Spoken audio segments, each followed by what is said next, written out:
Hi, this is Josi Kat, and tonight we're at Boulevard 3 on Sunset Boulevard in Hollywood, California. We're here tonight for Rock That Fashion. It's Fashion Week, and Runway Magazine is celebrating their next fall issue of Runway Magazine. We're here with Jesus. I'm so excited to see you. My favorite fashionista. You have been busy this week for LA Fashion Week. Yes, I'm so happy and so glad that we've been busy working a lot with a lot of designers. And this year, it was so amazing year, so beautiful year for me. My work being posted on the runway, which is the more beautiful thing ever happened. So I like it, and still going, growing, and growing. So how does LA compare with New York Fashion Week? Are we up to par? Oh, yeah, par to par. Watch out, New York.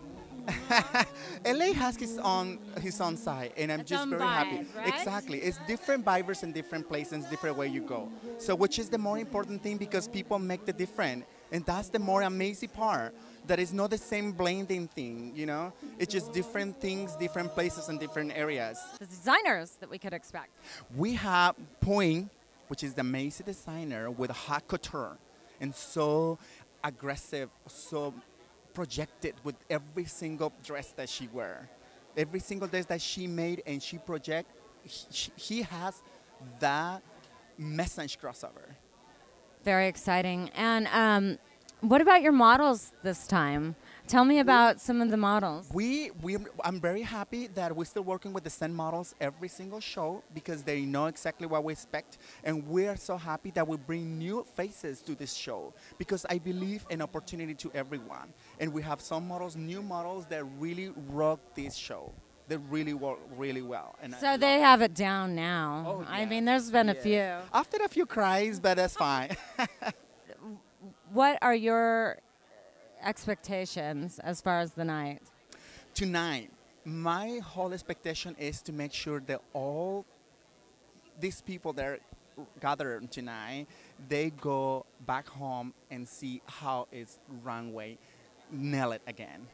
How Runway do an awesome production tonight. We have Mike Silence to do the whole choreograph, the whole show. We are ready for that. We're here with R&B artist Jaysin Voxx. He is on the top 100. I'm so excited to talk to you. I'm so excited. So tell us about your song that made the top 100. It's called "'Cause Every Time," and it's all about the war of relationships. You know, the push, the pull, the in, the out, and I think we can all relate. And it's just climbing up that chart like crazy. And is that song about someone you know? You know, I get that question a lot, especially on Facebook and stuff. People hit me up on the Facebook page and all, and they're like, hey, who is this about, a particular girl or whatever? And it's actually a mix. You know, it's like everything starts to blur a little bit, and it's funny how we all have very similar like a mutt. experiences. Yeah, kind of like a mutt. There you go. Nice. Yeah. How young were you when you first started getting involved in music? I was 5 years old. You know, I sang, yeah, in church and school. It seemed like a lot of people have a similar story. You know, my sister Church? plays. That's not my story. That's not your story? My sister played amazing piano, and they would throw us up at the front of the church, and I'd sing. And then I started doing stuff that wasn't even on the paper, and realized that I was a solo artist. Is your sister also in the music business? No, you know, sometimes I live for my family and for my friends that, you know, didn't have the chance to do what I'm doing, and I'm very excited to do that, you know, to have them live through me. She's still an excellent piano player, but she went on to, you know, have a family and do her thing. Do you take samplings? Do I take samplings? What do you mean?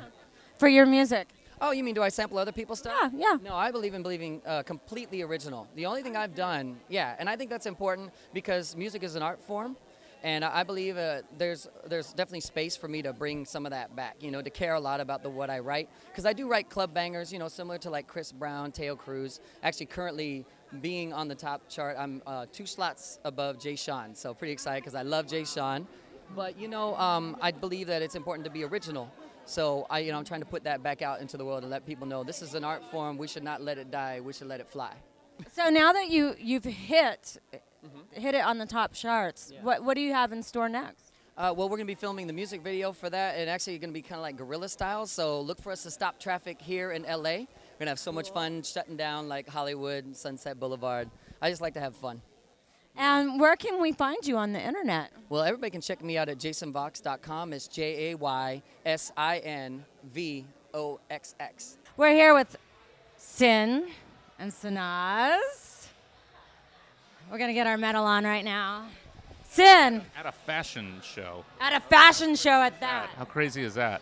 Like, I'm like, I don't know if you saw the issue that I'm in, this fall issue, but like, you got all these like supermodels and good-looking people, and then you get to page like 92 or whatever the fuck page I'm on. Whoa! And it's like, what the fuck happened here? It's like they fucked up or something. Like somebody's getting fired at the magazine. So how'd this come about? I mean, I know Vincent is a big fan. Yeah. It was actually through Vincent. He actually came down to Sanaz and I host the show on T Radio V, and he came down with a friend of ours, I believe, and that's how I met him. And he asked if I wanted to be in the magazine. I had to audition. There was a casting couch. I had to sleep with him, and yeah. How'd that go? It went great. Did you rape him? You see him smiling, right? Grammy. Hello. Yes. How crazy is that? We just found out that we're in the first round of voting for 4 Grammys, which is crazy. That's exciting. So what happened? Do they keep you updated on all the rounds? But so basically, the first round just happened. They tally all those votes in, and I believe in November they tell us if we moved on to the second round, and I think that might be it. It's either the second round or the third where that's it, like the final cut. And who does the voting? Everybody that's in the part of the Grammy Academy. It's like if you're a member, all those people. Sanaz, I hear that you were at this event that's very close to your heart recently. Yeah. Tell us about it. I went to Georgia, the country, and it was funny because everybody in the whole world thought that I'm still in U.S. and they're like, "What's the big deal about that?" I'm like, "I'm overseas." Like Georgia's a really tiny country. It's super, super small. I actually never heard of it, even though it was on the border of Iran, where I was born and sort of raised there and here. And tell us what the event was for.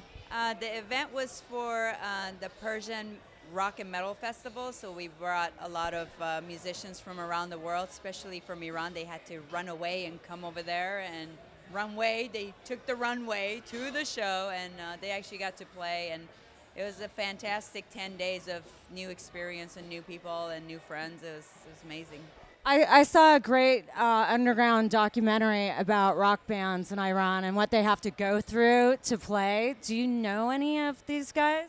I actually, yeah, I do, and that's why I went because I really want to help them out because they are in a situation that the government metal music is completely illegal there. So we want to try to help the bands because it's about art, just like it is about fashion here. It's about art, your music, and this and that. So it has nothing to do really with politics, but they kind of mess it up with that. They messy shit up.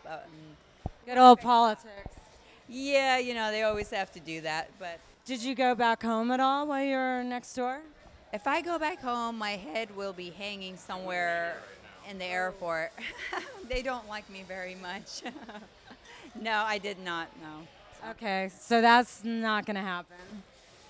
No. Do you get to communicate with any of your family back home? Oh, yeah, I do. Not that much, but as much as I can, you know, sure. I miss it a lot. They must be really proud of you. They're proud of me. They're also scared of me at the same time.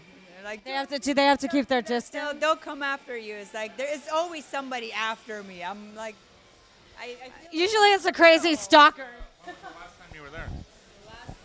Last time I was there, it was probably about 15 years ago for 1 week just to get a visa, and this was before I started working in the metal scene.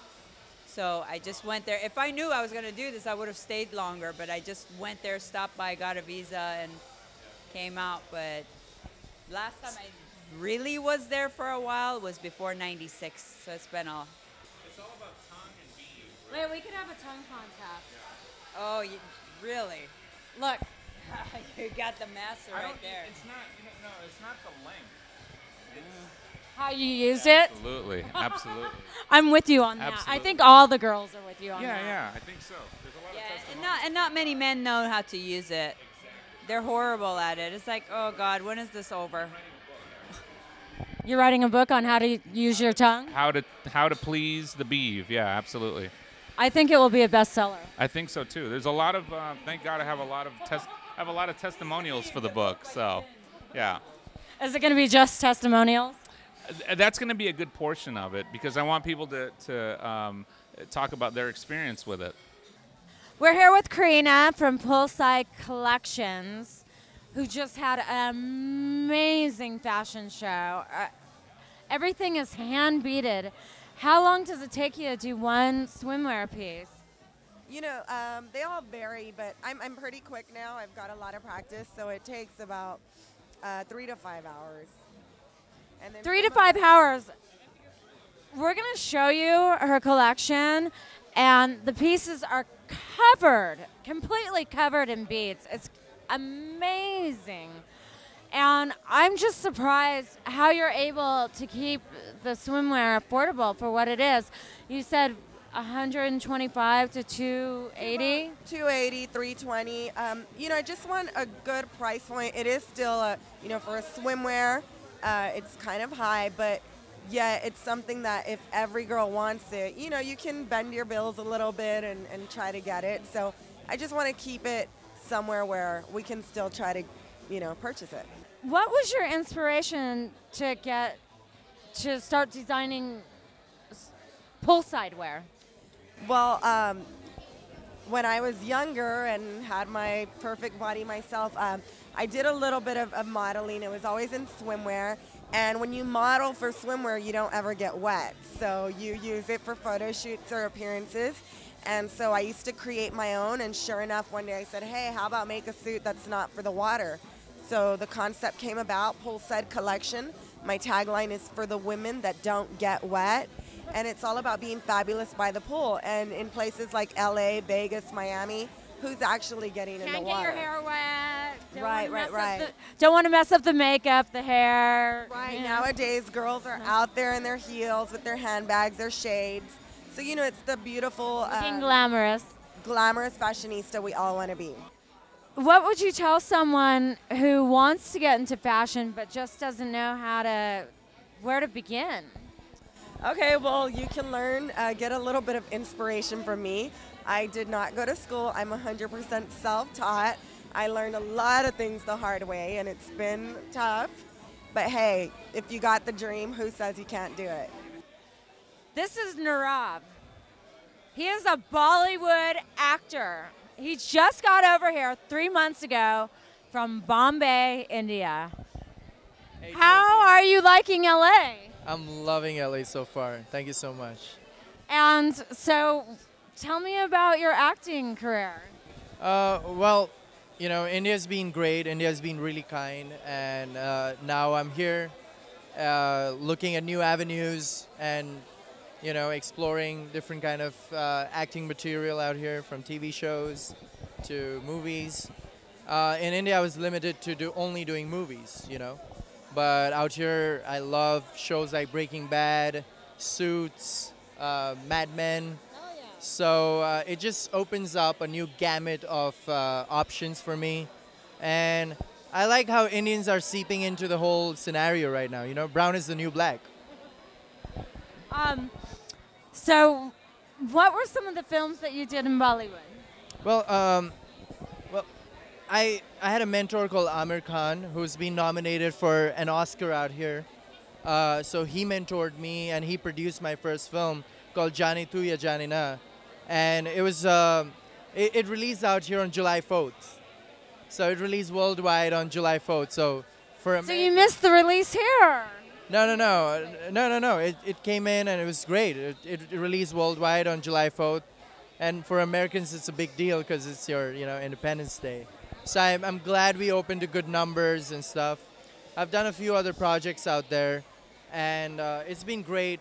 You get to break into a dance every now and then. Show us the dance. Only if Josi joins me in the dance. Okay, let's do it. All right, let's do it. All right. Shake what Okay. your mama gave you, Josi. I know how they do it.